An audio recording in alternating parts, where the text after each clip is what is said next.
मित्रों, ज्योतिष के विषय में एक आज महत्वपूर्ण बात बताते हैं आपको। इससे जीवन इतना संघर्षमय हो जाता है अगर इसको न देखा जाए। यह है पितृदोष। पितृदोष में अगर शादी करते समय हम इसका विचार कर लें, वर या कन्या की कुंडली में, वर की कुंडली में अगर पितृदोष है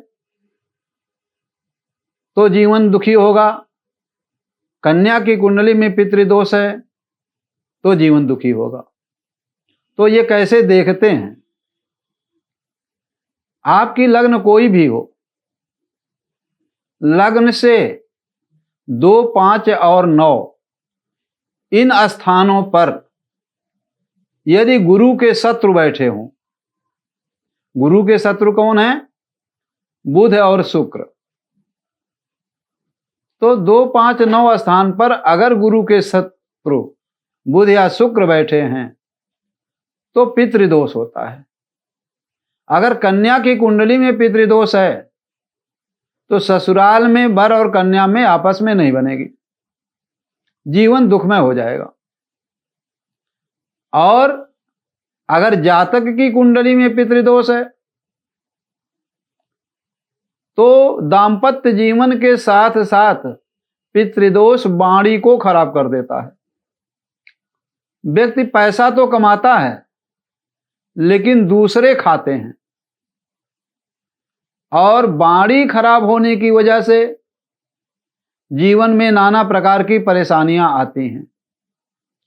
इसलिए शादी करने के समय हमें इस दोष पर अवश्य विचार करना चाहिए, और अगर हम विचार करके अपनी कन्या या अपने पुत्र का विवाह करते हैं तो जीवन सुखमय रहेगा।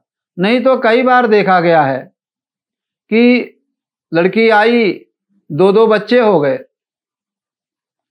इसके बाद में भी तलाक की नौबत आ जाती है और एक दूसरे को देखना नहीं पसंद करते। इतना भेदभाव बढ़ जाता है कि कई बार देखा जाता है कि लड़की अपने बच्चों को लेकर के चली जाती है। कई बार ये देखते हैं कि वो पत्नी बन गई, 30-35 साल शादी के हो गए, इसके बाद में उसको बर्दाश्त नहीं हुआ तो वो घर छोड़ करके चली जाती है। कहने लगी कि जरा हम बाजार जा रहे हैं। ट्रेन पर बैठ गई किसी बड़े शहर के लिए अपने पुत्र के पास, तो ट्रेन में बैठ करके फोन करती है पत्नी कि जी तो मैं तो बंगलौर जा रही हूं